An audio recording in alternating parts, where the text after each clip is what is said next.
Hello everybody, in this lecture we will be solving 1983 IMO problem number 3. Here is a view of this problem.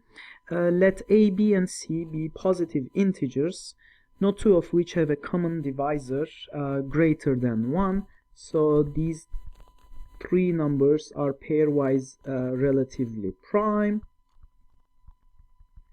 And further, we would like to show that this expression is the largest integer which cannot be expressed in the following form, where x, y, and z are non-negative, that's important, non-negative integers.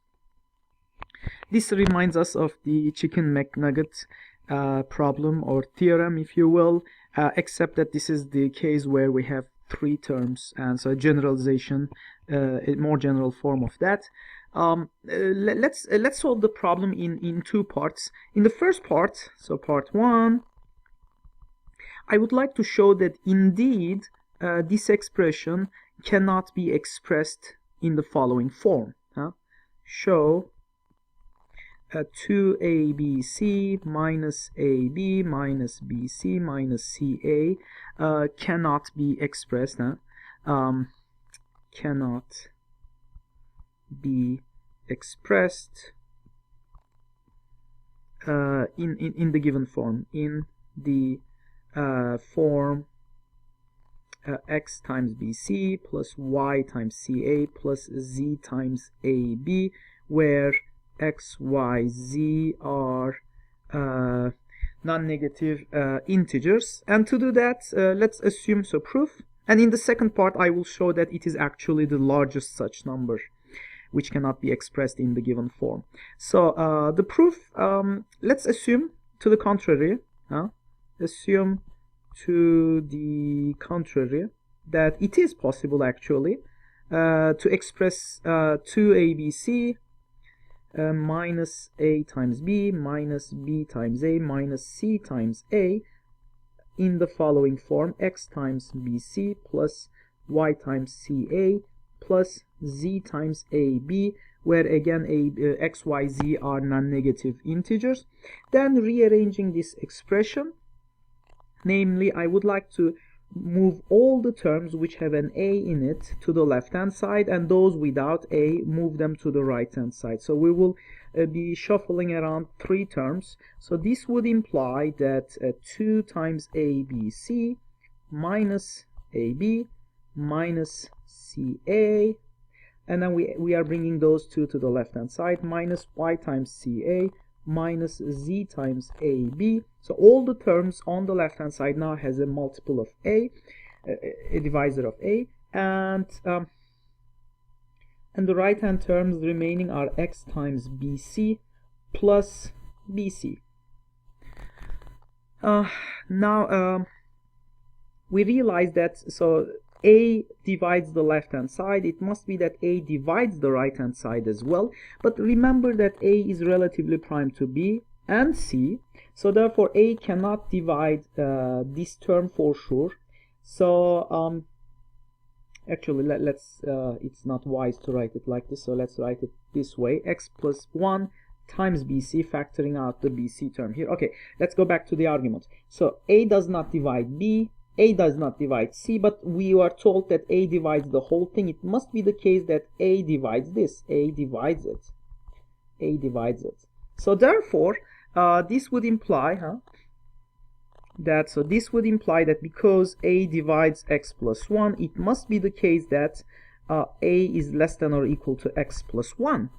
But in a similar way, similarly, let's write it similarly, one can come up with an argument rearranging the terms in this expression that b is also less than or equal to y plus 1 and c is less than or equal to z plus 1 as well. However, this will eventually lead to the following contradiction. Notice that however, check this out now.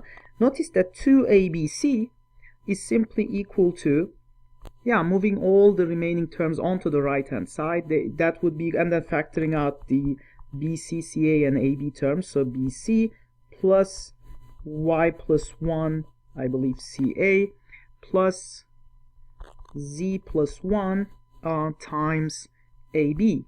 So this expression by the given three inequalities would have to be greater than or equal to, so this one is greater than or equal to A, and this guy is greater than or equal to B, and so on. This one is greater than or equal to C, so that would give you greater than or equal to ABC, ABC, ABC, 3 times ABC, which is a clear violation unless, well, okay, so this is a clear violation unless one of the terms is 0, which is obviously not the case because ABC is positive integers. So therefore, this is the desired contradiction, suggesting that our initial assumption was wrong, and it is not possible to express this in the following way, where x, y, and z are positive integers.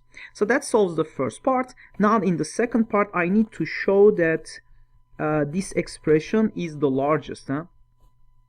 So 2abc minus bc minus ca minus ab is largest among all the numbers that cannot be expressed in the given form, right? So okay, so you get the idea. Is the largest of these.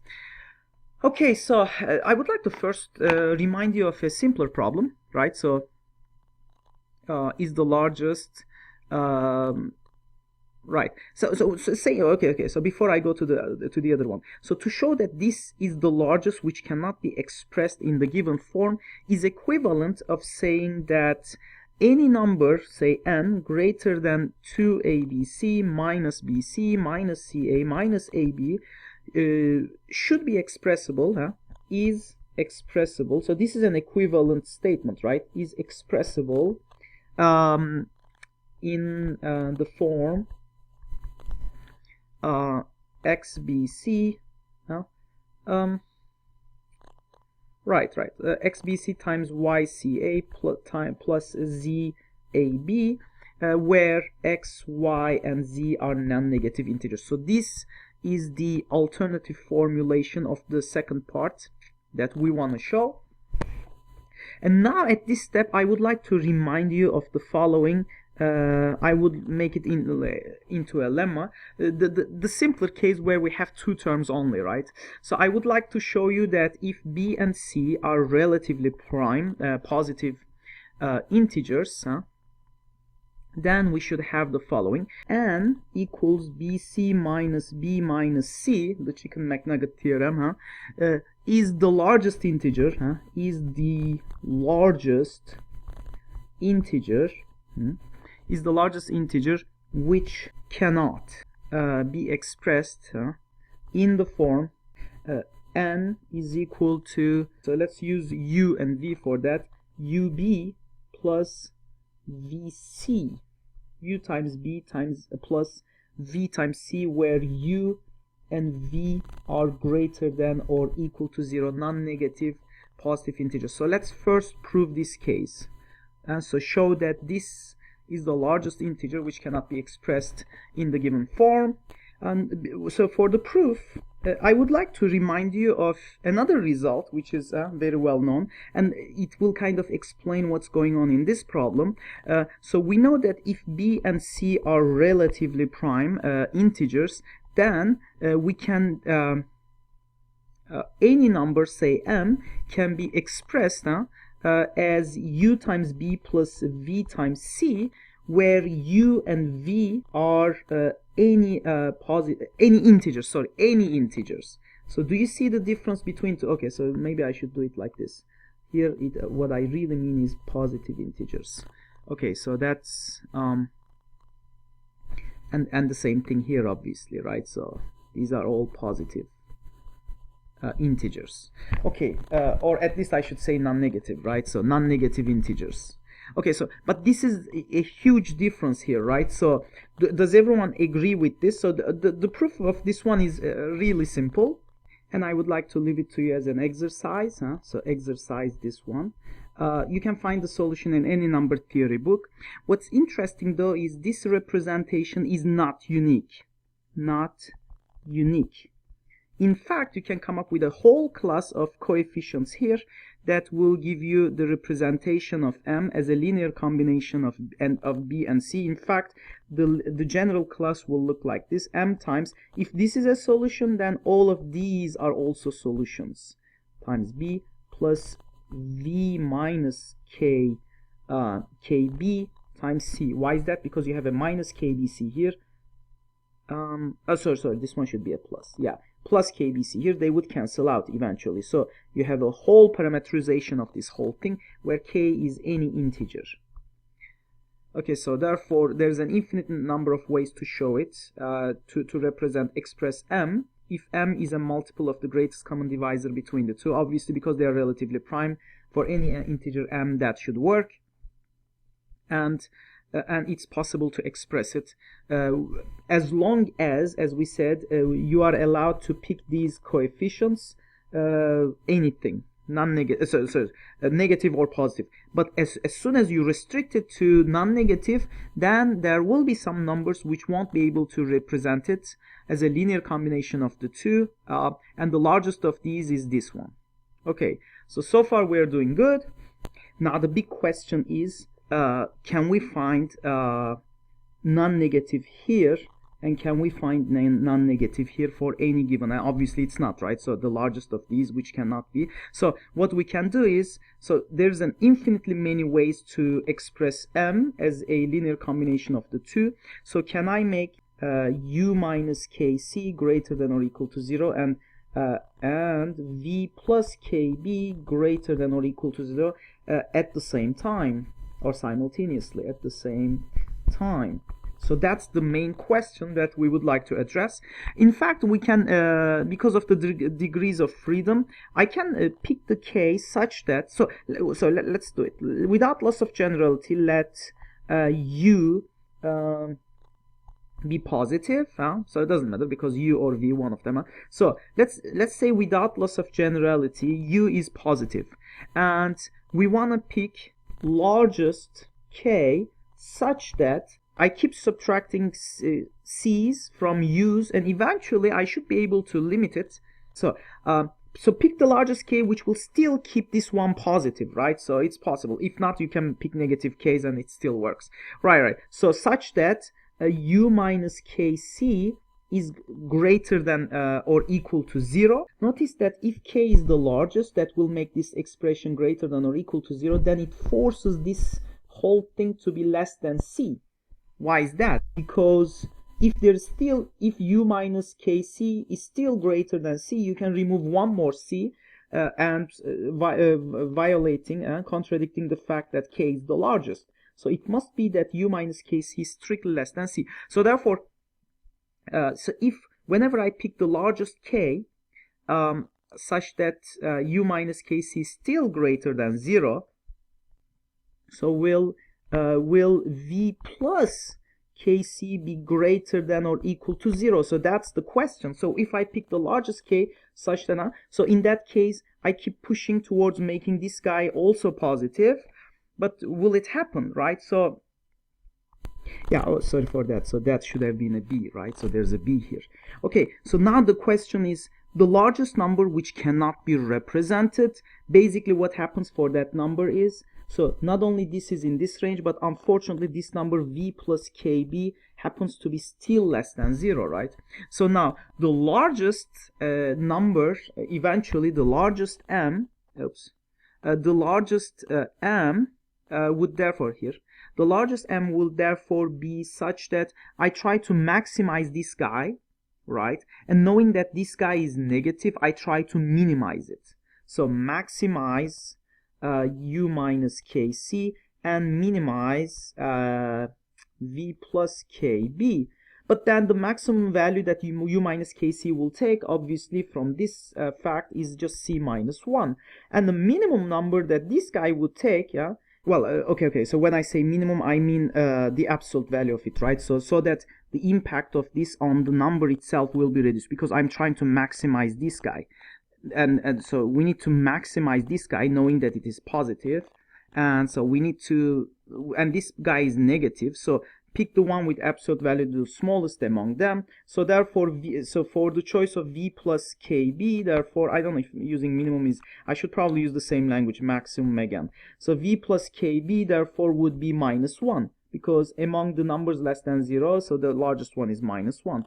So now we are ready to plug in everything here. So the largest number m, therefore, that cannot be represented would be looking like this. So the coefficient u minus kc would be just c minus 1 times b plus -1 times c, which is just cb minus b minus c as desired, right? So we have just proven that the largest number integer that cannot be expressed in the following form for uv non-negative is, yeah, the largest numbers that cannot be represented will be bc minus b minus c. Now, having proven this result, now we can use this lemma in proving. So now that we have this weaponry here, we can use this lemma to prove this second part of our question. I will actually repeatedly apply this lemma at least twice, so that I will get the desired result. Now let's begin. So let's start with the fact that, okay, so we have b and c are relatively prime, and meaning that b is strictly greater than 1 and c is also strictly greater than 1. This would imply that if I multiply b times c minus 1, b is greater than 1, c minus 1 is greater than 0. So therefore, this would